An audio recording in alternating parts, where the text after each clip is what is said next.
Good afternoon, everybody. I'm Naomi Phillips. I'm Deputy Chief Executive and Director for Policy and Research at Learning and Work Institute, and I am super excited to be chairing this event, which is kicking off Lifelong Learning Week this year. It's the first event for Lifelong Learning Week, and this one is focused on our day on learning for career change. And career change is one of the major projects that I actually get to work on Learning and Work. So something I know a bit about and I'm deeply excited about in terms of that kind of personal fulfillment and people having jobs and careers that really match their own aspirations throughout their lives, but also in terms of the opportunities for the economy and the country as well, for people being able to kind of change careers and thinking about developing skills throughout their lives. So you're going to hear very little from me and lots from our fantastic speakers. I'm going to introduce them as they speak. So we're going to have four kind of short presentations first, and then we're going to come to a panel for discussion. So I should let everybody know that this event is being recorded as well, just to let you know, and it will be available on our YouTube channel afterwards as well for people who weren't able to make it, and for all of you who are desperate to watch it again as well. We will have time for Q&A. Please do start thinking about what you'd like to ask the panelists, either as a group or individually. We're going to kick off with Emily Jones, who is Deputy Director at Learning Work Institute. And Emily is going to share highlights from this year's Adult Participation in Learning Survey, which was only published today. So it's absolutely hot off the press. Over to you, Emily. Brilliant. Thank you, Naomi. And thank you very much for joining us this afternoon. As Naomi said, my name is Emily Jones and I'm a Deputy Director at Learning and Work Institute, and I lead our work on lifelong learning and skills, including our annual Participation in Learning Survey, which was just published today. So please do take a look at our website. The survey itself has been running for over 27 years, or for 27 years, sorry, and provides unique insights on who is participating in learning and who isn't, based on a representative sample of adults across the UK. This year, the survey was conducted with around 9,000 adults.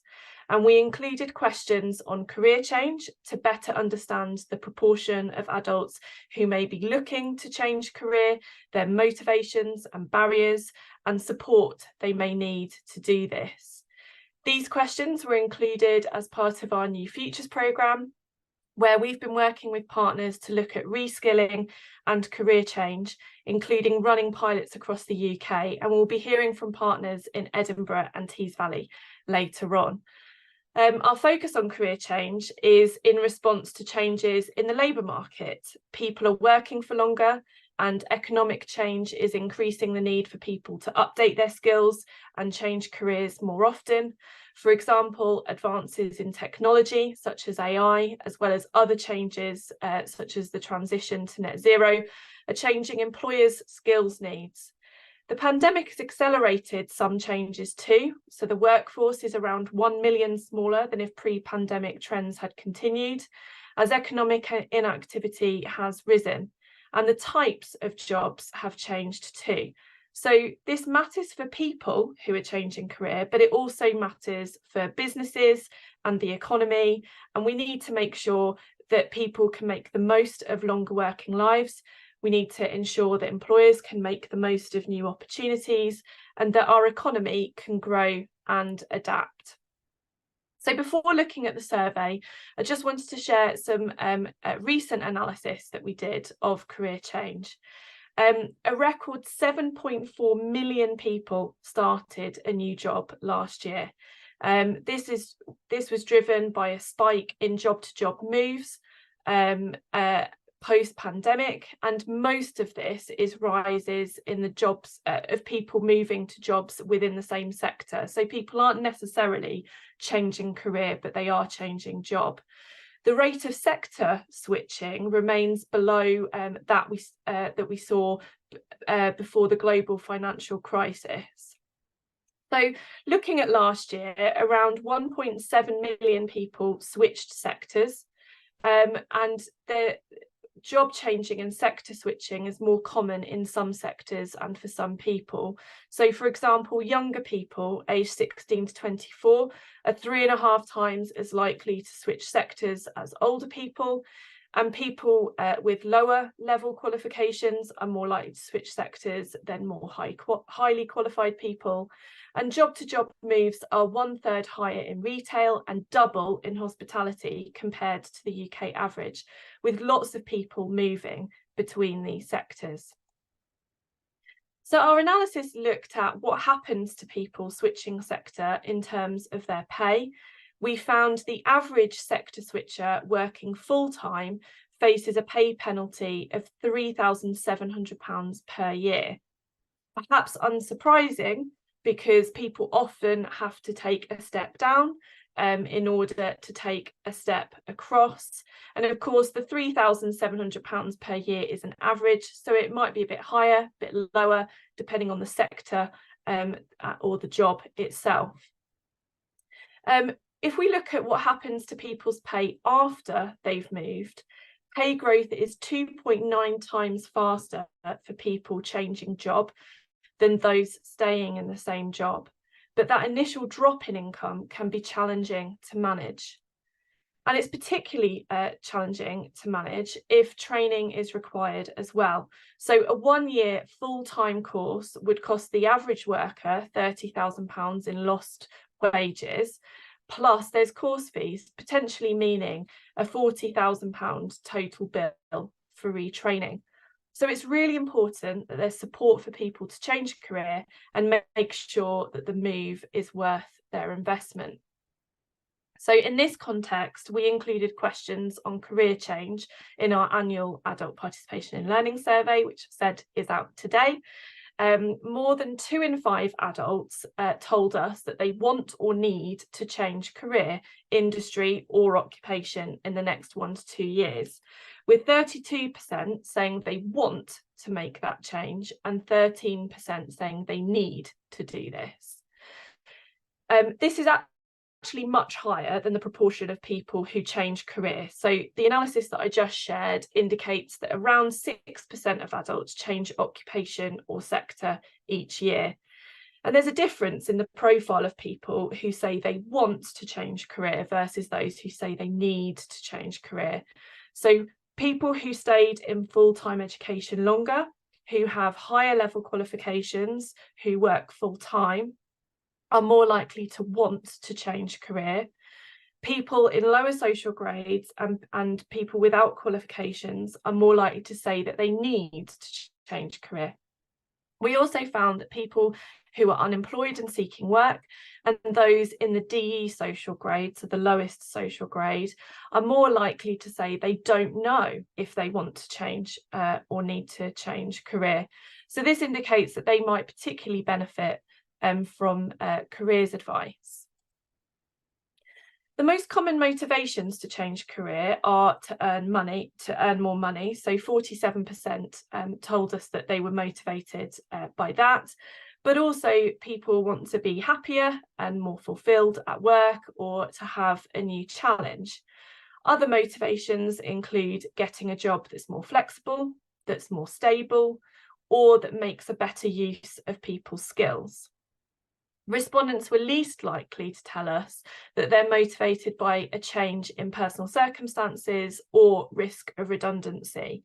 So this suggests that people are looking to make a change for positive reasons and they're optimistic about that change.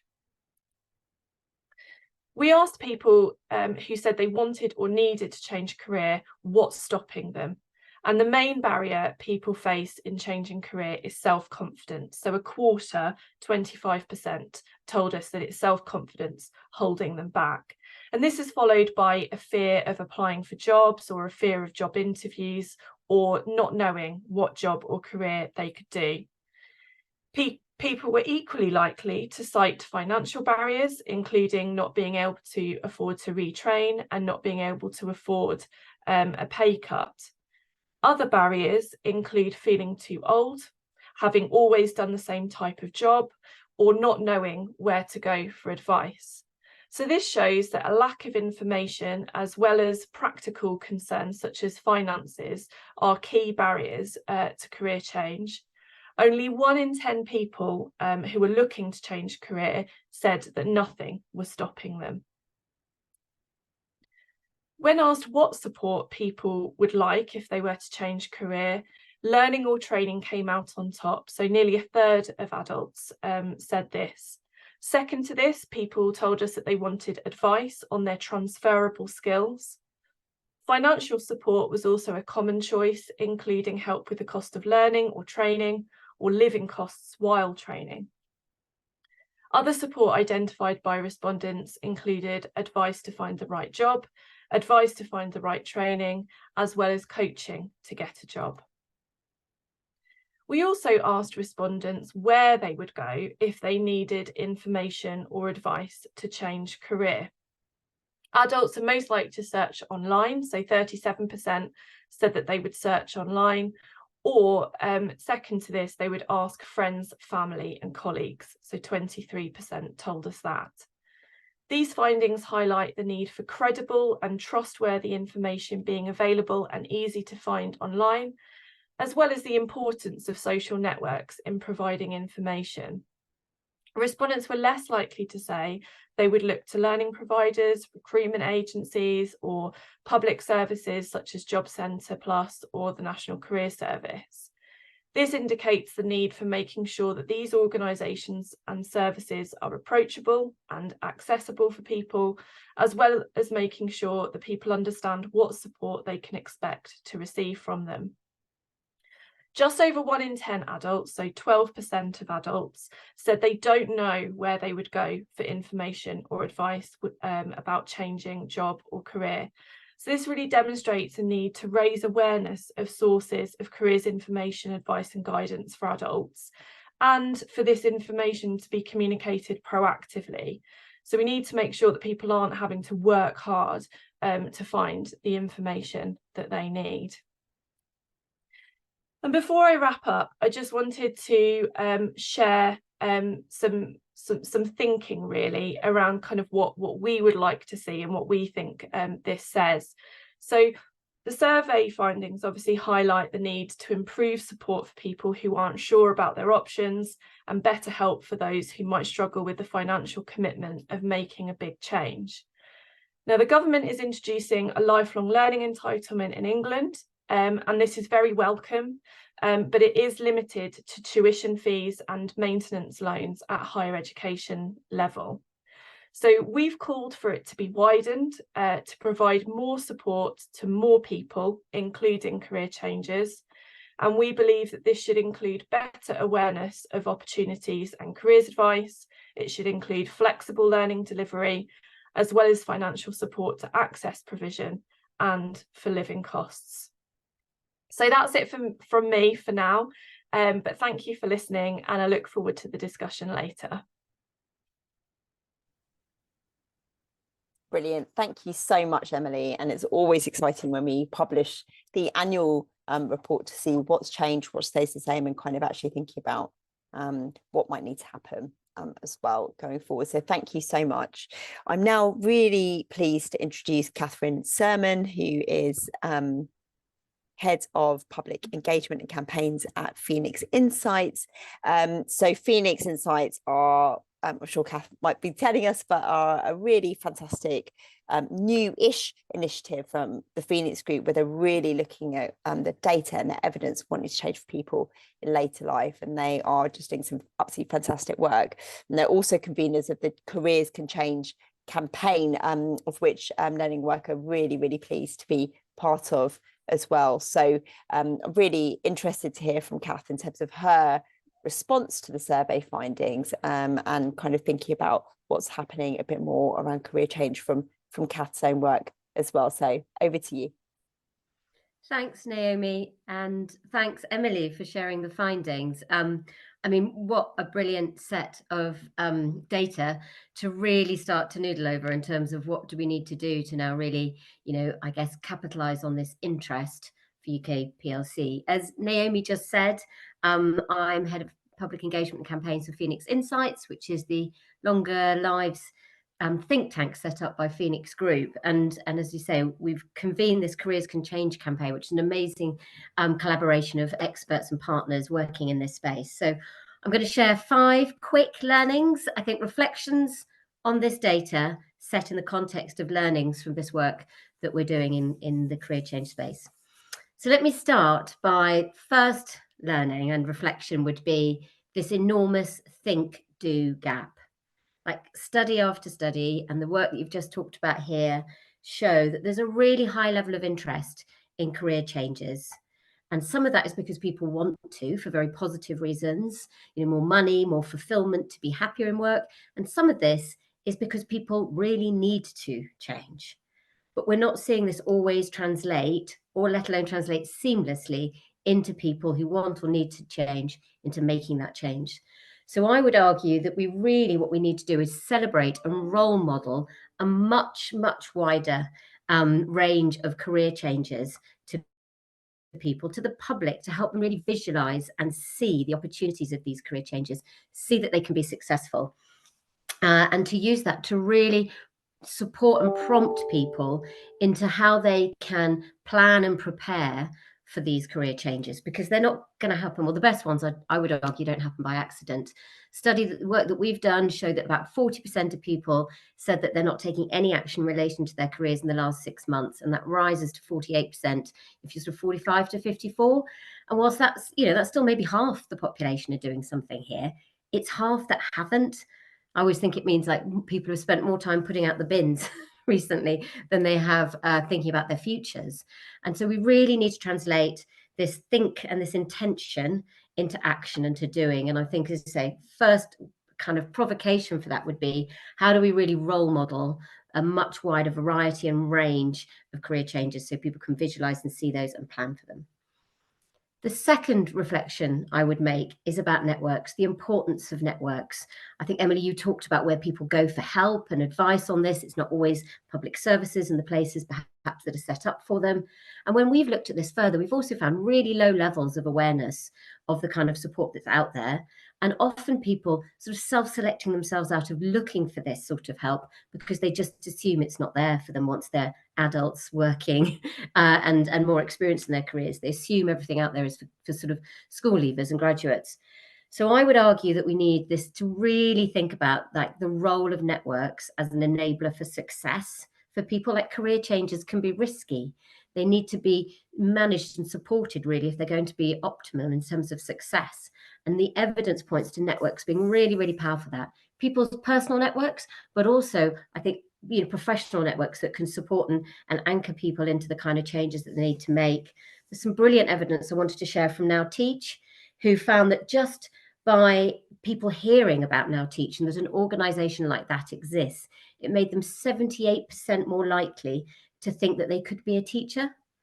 And also their research found that when people have been through the program, they had a much higher retention rate in role compared to the national average. So I think they have a higher retention rate at 2 years after qualifying than the national average, with 66% of Now Teachers aged 40 to 65 remaining in teaching compared to 39% nationally. That's huge. Networks work. Let's have more of them, make them more accessible, and help people invest in their own networks as well. I think my third point, I'm going to try and speed up here for everyone, but my third point would be about the need for government investment and coordination in this space.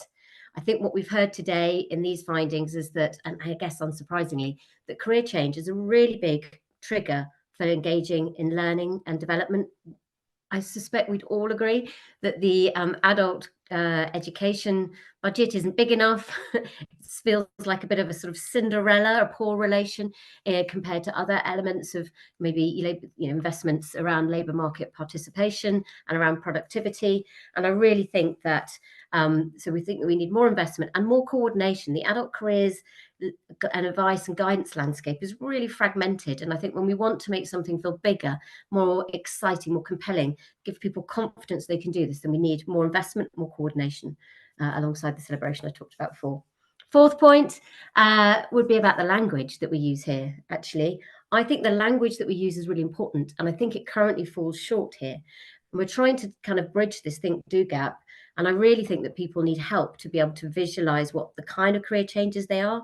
Emily, you alluded to the fact that the world of work is changing enormously for people. So how do we help people see the kind of the difference between a small shift or a total pivot? I think people sometimes think that a career change has to be the sort of, I was an accountant, I'm now a landscape gardener, like a complete change. And it really doesn't need to mean that. So I think there's something here about how we really improve the language that's here so that people can understand this. They can feel like it's the same thing and it feels bigger. Alongside that, I think Squiggly Careers are one of the people who are doing this best in this space. And I would just say that they, for example, they talk about helping people think about their moves in terms of like the obvious, the ambitious, let me show this, I have to read this one, the pivot and the dream. And I just love those four as like really helping people visualize these things. And then my last point I'd make in terms of these sort of 5 reflections based on the findings and our learnings of this work is to talk about how much I think employers underestimate the potential of career changes and the fact that they're really missing a trick if they don't really think about this in the context of their recruitment and their retention strategy. I was at an event last week where EY shared the fact that they currently globally recruit 40,000 graduates every year.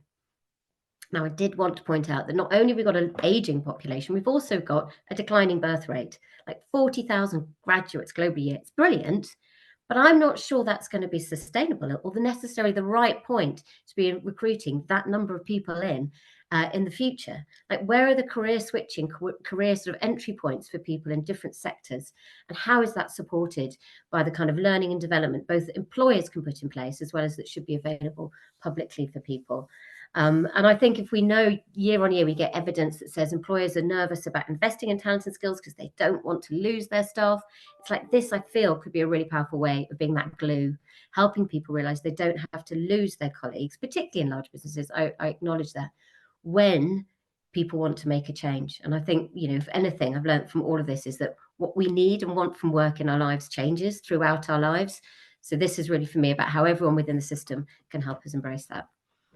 Hopefully that was helpful for everyone. Thank you so much, Catherine. So much to think about, and I always find you really sort of engaging, inspiring when you're talking. There is just so much potential here, isn't there? And I know how much energy you bring to this work as well. So thank you so much for that, and I'm sure that's got lots of people thinking.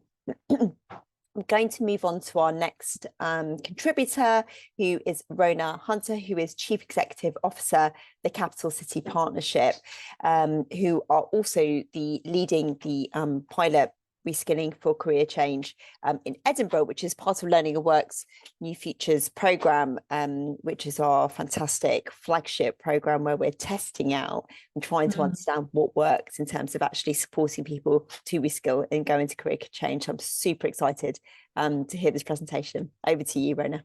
Thank you. Thank you very much for the opportunity of this. So just to say again, we're Capital City Partnership and we are based in Edinburgh in Scotland. And we, how we got started with all of this for the New Futures is that we coordinate all the employability provision in Edinburgh through what is called a local employability partnership. And every local authority in Scotland, or 32, has a local employability partnership. And through that, we work with around about 12 key stakeholders. So that includes Department of Work and Pensions, Skills Development Scotland, NHS, the council, colleges, universities, anybody that's got a major stake in ensuring how we implement employability. And so collectively, we all come together to do co-commissioning to make sure that everything we do is evidence-based. And we manage here at CCP around about a portfolio of £8 million investment in Edinburgh across 5 key development stages. So when we started the conversation with L&W for the New Futures, we very much wanted to make sure it was meeting a gap and a demand that was bubbling away, and that it was evidence-based, that we really did need it, so it wouldn't displace other opportunities that we had in place.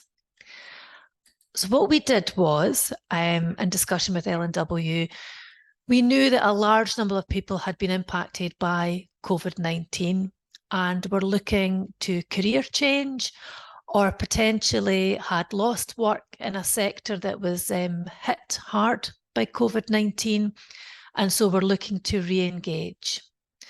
So we set about designing collectively through our local employability partnership what we thought would be the best response to that. And we looked at a service that would provide careers advice and career planning. We saw that as absolutely critical. But also that barrier removal. And Emily did touch on about that pay penalty. And we were aware of that from our research, that that could be a barrier for certain people. How did you make that transition without putting yourself in a worse off position?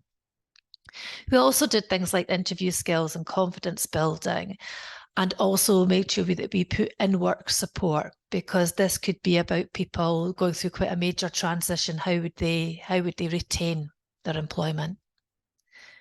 We also, from the research we did, we knew that we needed to do short skills training in there as well, that often people were apprehensive about a careers change because of, like Emily touched on, confidence, or they felt like, as I say, they were going to have that pay premium of getting paid less if they were to make a change.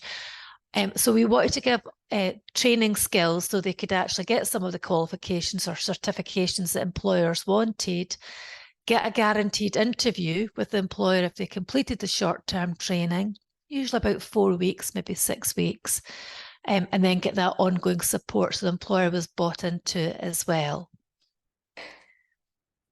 So with all of that planning, what actually happened was unexpected.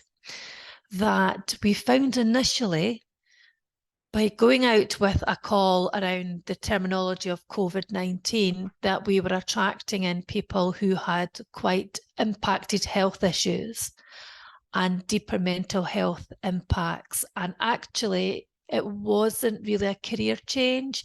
They really wanted just help with the fact they'd been heavily impacted by COVID-19. Now, luckily, because we had a wide range of services elsewhere, we could refer people onto the service that they needed, but it did mean we had to go back and refocus on what we were doing and change our communication messages, and L&W were very supportive of that. Once we got the messaging better and we understood better how you needed to reach career changers, we started to see a real uplift in demand. And what we found was that people really wanted those flexible services and they wanted rapid upskilling to happen. And also that there were a whole range of people who couldn't access standard provision, who weren't being reached, and it was because of the flexibility of what was required. So for our learning and next steps and what we got from this pilot project, this learning, we noticed that people who were working and also those who were not working needed the upskilling, that there was a need for job improvement as well as job changes. So it wasn't that people necessarily wanted to leave their employer, they just didn't know how to access or reach the better paid jobs. What we also found was that employers were massively impacted by COVID-19, that COVID-19 had accelerated that change in jobs that they had planned, but didn't think it would happen so quickly, and that they were really struggling to attract, retain, and upskill their workforce. So what we learned from that is you really needed to go hand in hand with the employer as to how you were going to offer this out. We also discovered employer concern about upskilling and investment. For example, one employer had put significant resources into retraining staff. When the staff were then retrained and reskilled, another employer who hadn't invested in the reskilling of that staff workforce offered better wages and conditions and took the workforce away. Now, if they were given more time, the employer could have maybe have seen that, maybe looked at improving their wage structure, for example. But that came out as a concern. If you just put all of the reskilling costs onto the employer, they then get apprehensive of, well, we could end up reskilling people who move on to something else. So our learning was this has to happen hand in hand with employers. What we also found was that employers were critical about giving up staff time for people to train. More and more, unlike any services that we had ever offered before, participants wanted training in the evening or at weekend in person because they couldn't find the time during the day because they were working and they didn't want to upset their employer by taking time off to attend training or learning unless it was supported by the employer. They also wanted digital platforms to self-manage, and we put that in place. But ultimately, it wasn't about 9 to 5. It was about how can we actually reskill and retrain outside of that. So we took all the learning from that and fed that into our future strategies. Overall, we were very pleased with the project. We felt like we got a lot from it. It has informed key areas of work, which I can touch on later if it comes up. But certainly the workforce has changed. It's changed for a number of reasons. COVID-19 has been an accelerator in that, but we need to think about a different way to actually allow people to do career changing or upskilling. And that's us. Thank you very much. Rona, thank you so much. That was so interesting to get that bit more kind of detail and flavour of what it's really like on the ground and how interesting about the different kind of what you anticipated the needs to be, and then actually what came through and how you managed to deal with that as well in the context of continuing to support people to change careers. So thank you, excuse me, so much. I'm now going to welcome our final speaker, who is Sally Gardner, who is the Business Solutions Manager at Tees Valley Combined Authority. And Tees Valley are also a pilot lead for Learning and Work's New Futures programme. And like Rona, Sally will talk about the aims of the Tees Valley Combined Authority's New Futures pilot, what they've done, what they've learned, and thinking about the kind of additional support that people might need. So really, really looking forward to hearing kind of what's happened in a different locality, different cohort, and a different approach as well. Over to you, Sally. Thank you. Yeah, as Naomi's explained, I work for Tees Valley Combined Authority, and I sit with a team that's got responsibility to support economic regeneration and business growth. So we look at how we work through businesses. We have devolved adult skills budget, and our main aim is to look at helping create more jobs and obviously assimilating those people that are currently in work and are looking to move or out of work and wanting work, and how all that fits together. I don't want to repeat what a lot of the speakers have said this morning, but it's as if we've all seen each other's slides and they all sort of, you know, they all fit really nicely. But like Rona, in Tees Valley, we've got a well-established employability network. We ran a national DWP pilot called Routes to Work for about 3 years. And when that was looking like it was coming to an end, luckily about a year before, we started working with Learning and Work, and we started talking about what the Learning for Career Change could do for Tees Valley, because things like the replacement of ESIF funding, so UK Shared Prosperity Fund, for example, wasn't mature enough at the time, and yet we could see sort of shoots of employment hubs popping up around our region, and we really wanted to look at how we could engage with those types of organisations. So I'll go on to slide 2. If you're wondering where Tees Valley is, we are a little bit lower down in the country than Edinburgh. We're sort of like squished in between Newcastle and Whitby on the northeast coast. What I want to talk to you about today is, so why Tees Valley? What was it that, why were we fortunate enough to be included in the work? So as others have alluded to, COVID-19 really sort of exacerbated Tees Valley's underlying economic weaknesses relating to the labour market, and there was a real lack of jobs.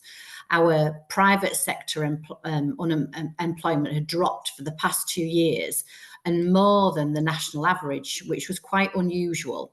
We have real employment strengths in sectors like chemical and process, health and social care, advanced manufacturing, clean energy and low carbon. And yet we weren't seeing those jobs that had always been there coming through. So with the economic impact of the COVID-19 pandemic, it was the impact was very, very deep and very immediate. From February 2020 to February 2021, we saw a rise of over 11,000 people claiming unemployment. And at its peak, I think there were about 1 in 3 people whose jobs had been furloughed. So it was a really difficult time. And to go back to those national comparisons, in Tees Valley, our employment rate is lower than the national average, and our unemployment rate is higher than the national average. So with all of those things, again, it's like, why us? But there were a lot of opportunities coming up in Tees Valley. We have one of Europe's largest industrial zones in Tees Works. If any of you have heard about the closure of SSI, which is quite apparent today with some of the announcements that are coming around the country, we saw a large scale redundancy in our steel manufacturing base back in 2016. But we've turned that on its head, and Tees Works is now the largest industrial zone in the UK. We've got one of the only free ports in the UK as well, which will bring massive economic benefits to the region. We're looking at a lot of investment in physical and digital infrastructure that should provide businesses with an opportunity to access global markets. Probably like many English regions, we've got businesses who stay quite local and don't look nationally and don't look internationally to actually expand and grow their business.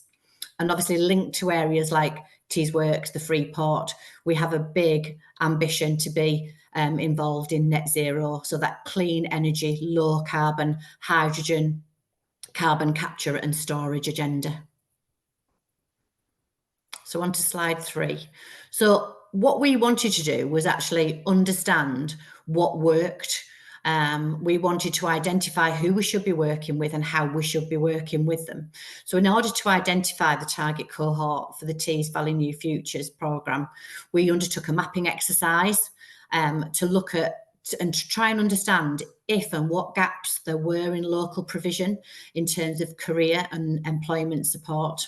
That was supplemented with an analysis of available data as well. And that was undertaken at the development stage of the pilot to try and identify the characteristics of those people in Tees Valley who were more acutely affected by the COVID-19 pandemic than compared to other people. And the results of this were that the target beneficiaries for the Tees Valley New Futures pilot should be Tees Valley residents, those people aged over 30, those that had been unemployed 0 to 36 months as a direct result of COVID-19, and those in employment and looking to change career due to their employment being affected by COVID-19. So we launched the programme in October 2022, and we looked at identifying that target cohort to retrain and reskill by providing really high quality one-to-one careers advice, guidance and support. And that was picking up from things like routes to work. The pilot is delivered by what was we only had one, but we have 2 now, an employment hub that was based with Redcar and Cleveland Borough Council, and that's based at the Grangetown Community Hub.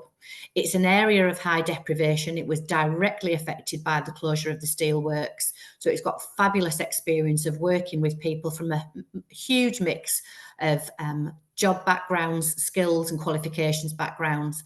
And we felt that by working with Redcar and and Cleveland Council, and building on the great expertise of the hub there, that it would be a programme that could benefit all of the areas of Tees Valley, which includes 5 local authority areas of Darlington, Hartlepool, Middlesbrough, Redcar and Cleveland and Stockton.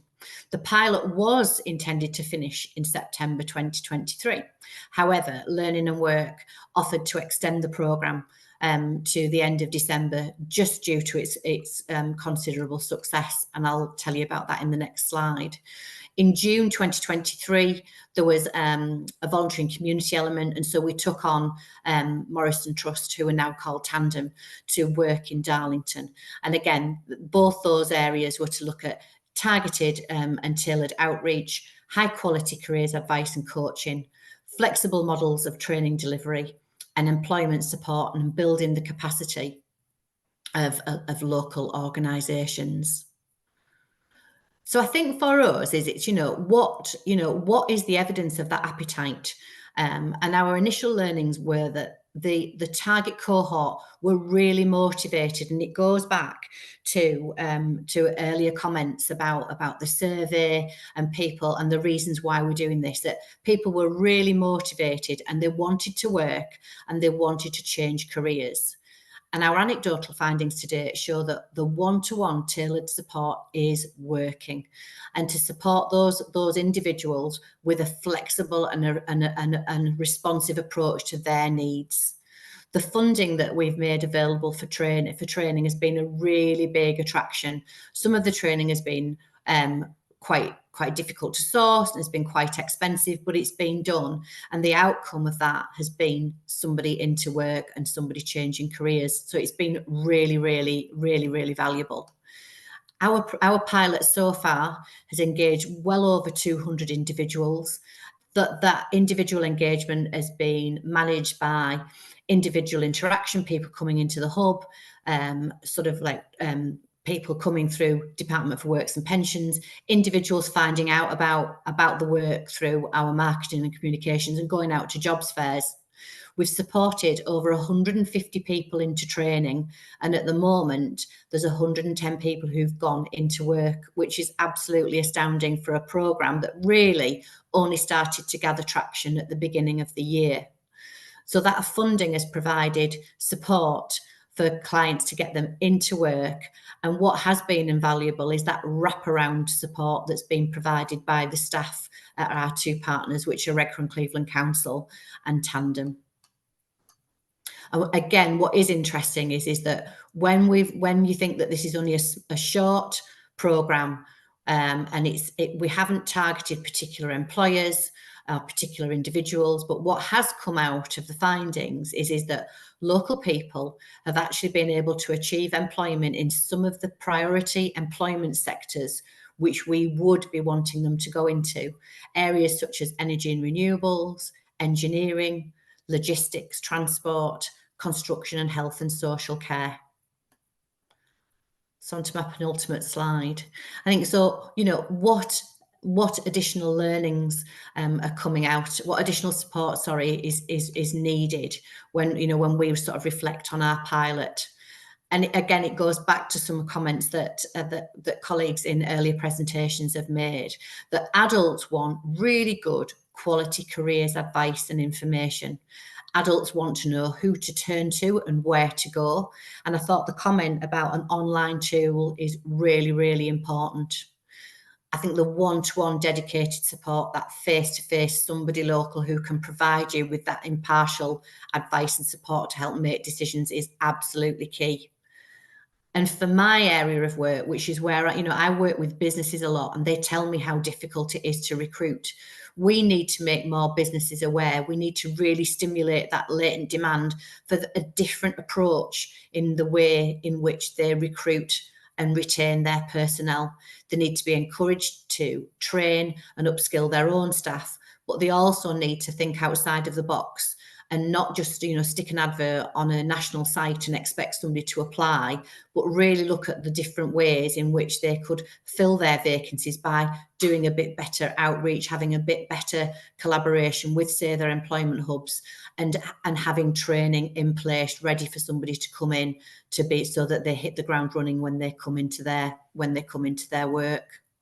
And I think it does go back to that, the survey and what Emily was saying. The key things for me out of our pilot are the importance of training, the importance of advice, and the importance of funding. It's also about the relevance of networks. And Catherine touched upon that and talked about the key in terms of coordination and coordinating it all. And we've been really fortunate to be able to do that. And on my last slide is just basically a thank you. A thank you for inviting me to speak today. And that's everything from me. And if there's any questions, if you can pop that into the chat for us to answer at a later stage. That's fantastic. Thank you so much, Rona. Sally, sorry. We are now, that is the end of the presentations from our fantastic speakers. And so we are now opening out to questions and a panel discussion as well. So please do keep putting your kind of questions and thoughts and comments in the question and answer chat box. But I am going to kick off now with a question for Emily, but I'm actually quite interested to hear about others' perspectives as well. So this is particularly around the adult participation in learning survey, and whether the survey shows any particular demographic differences between people who say they want to change career. And I'm really interested, first to hear from Emily, but then our other contributors who've all sort of touched on different demographics, whether that's age or location or health status, for example. So really, really interested to hear kind of reflections as well. But if we go to Emily first to see what our latest survey said. Yeah, sure. So we did look at demographic differences for some questions.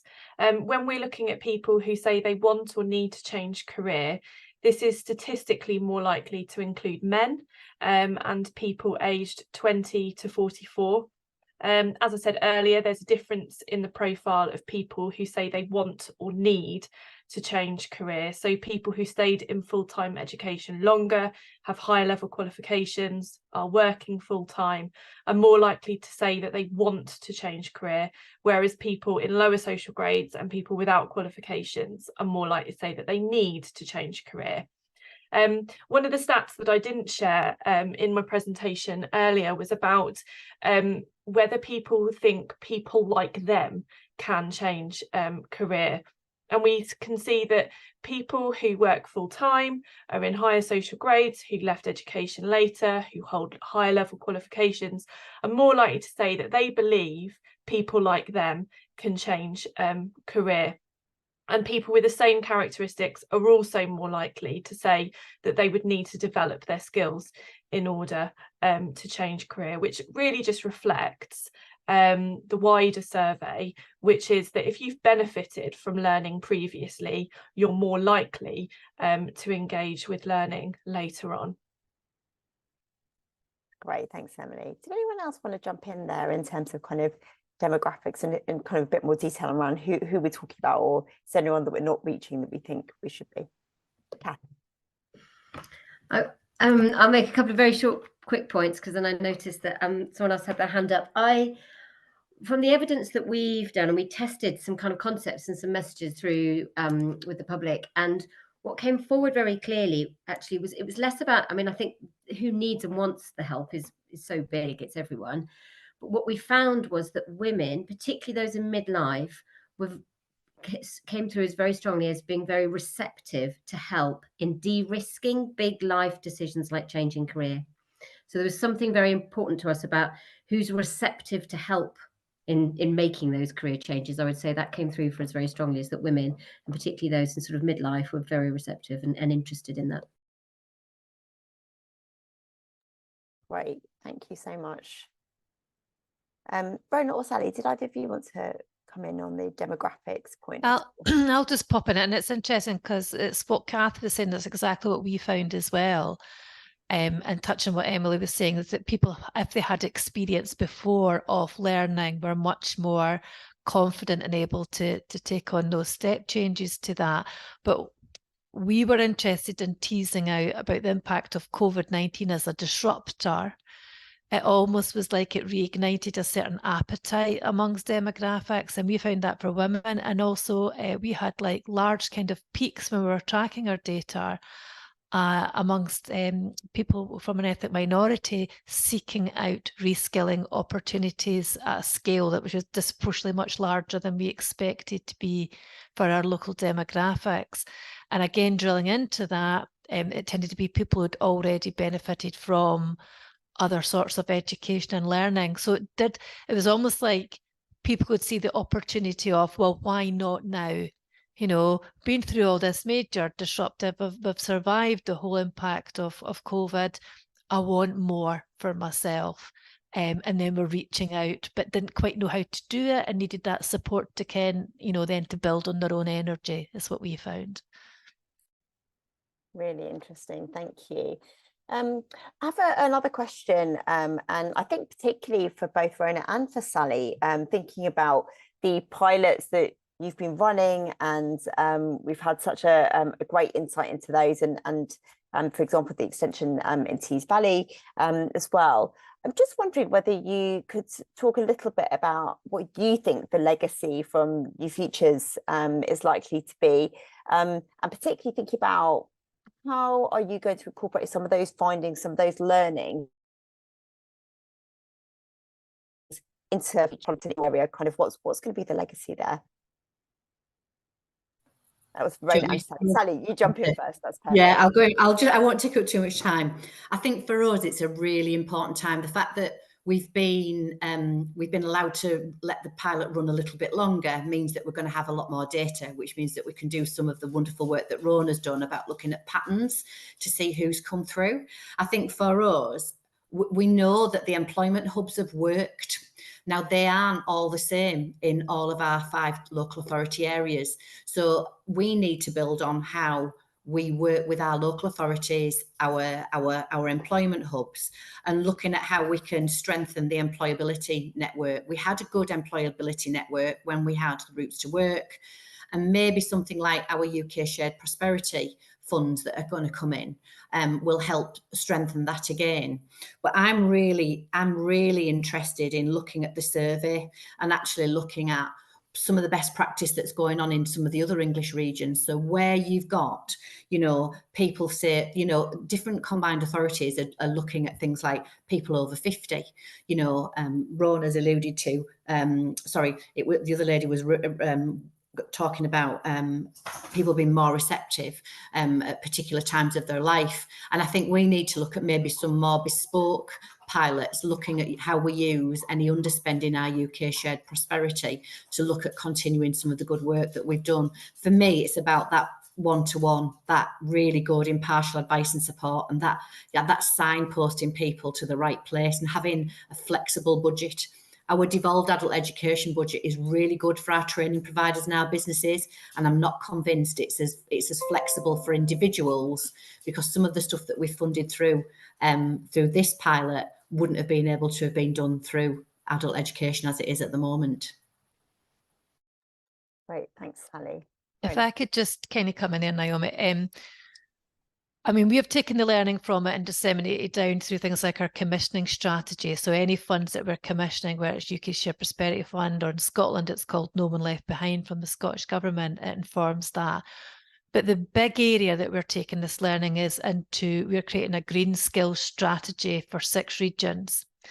Because a lot of that, whether it's retrofitting, it's responding to what's called the Leahy's programme, which is where every local authority in Britain has got to create a plan, a local authority-led plan on how they convert every public building, like museums, libraries, all into becoming net zero. we have a huge, and I cannot emphasize, a huge skills gap behind that, where we're going to have to do a lot of upskilling and retraining. And all evidence shows, and we've got this again from the learning and work, is if you just put the training up there, it will not happen. You have to do it in partnership with employers. And how do you give people paid time away from work to reskill into areas or potentially into other employers who have this demand? And this is something that we need as a society and as a government. We need it to be successful. Therefore, it has to have some sort of government public money intervention to make that happen. And when you were talking, Emma, about that pay penalty, you apply that to the major reskilling of this area, something quite radical and big vision thinking needs to happen. So we're doing that. Green skills is where we're really placing this learning just now, because we can see the demand. The days of 9 to 5, no, we need to think about evenings, weekends, spitting around employers, persuading employers to give time up during the working week for people to reskill and train. This is a big partnership that needs to happen on it. So it's really informing everything that we're doing now going forward. Oh, that's brilliant. That is so insightful and really good to hear about kind of actually being able to use insights to shape kind of what's going to happen kind of going forward. I realise we're very, very nearly out of time. I just want to take one more question quickly before I wrap up from our attendees. So and maybe Kath I can come to you on this one. If changing career can be off-putting for those who lack confidence, do you think a greater focus on recognising and using transferable skills can help career changers take action? Well, the short answer is yes, definitely.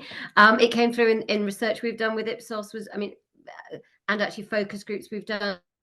People are really, really keen to see how their skills can transfer and their experience can transfer into other roles, other sectors, other ways of working, even if it's not a different industry. So absolutely, I think it's both and rather than either or. Fantastic, thank you. On that note, I'm afraid we are going to have to close because we've completely run out of time. I just wanted to say thank you so much to all our really wonderful speakers, and just thank you so much for all the important work that you and your organisations are also doing as well. So that's Emily Jones, Catherine Sermon, Rona Hunter and Sally Gardner. I'm sure everyone's doing a virtual clap in their wherever they're watching from. The full report from this year's Adult Participation in Learning Survey are now available on our website. That's www.learningandwork.org.uk. So please do go there. And as I mentioned right at the beginning, this is just the start of this year's Lifelong Learning Week. We've got loads of activities lined up, and some highlights include Learning for Creativity and Culture tomorrow. We're making the case for more equal access to arts and arts-based learning. Learning for Health on Wednesday, we're going to be doing a webinar with some more incredible speakers, unlocking the potential of social prescribing into adult learning for better health. And for work as well. Learning for Life on Thursday, we have our annual English, Maths and ESOL conference in London that is sold out. The free tickets are sold out, but there is a wait list. So if you want to go if that sounds interesting and you want to go to our website, you can register your interest just in case anybody drops out at the last minute. And then finally, Learning for the Future on Friday, where we're going to be focused on technology. And we're also going to be launching the awards for next year's Festival of Learning Awards. So please do get engaged, take part, do follow us on Twitter, Festival of Learning, and also Learning and Work Institute Twitter handles as well. And thank you again to our speakers. Thank you all for tuning in, and have a wonderful week. Thank you very much.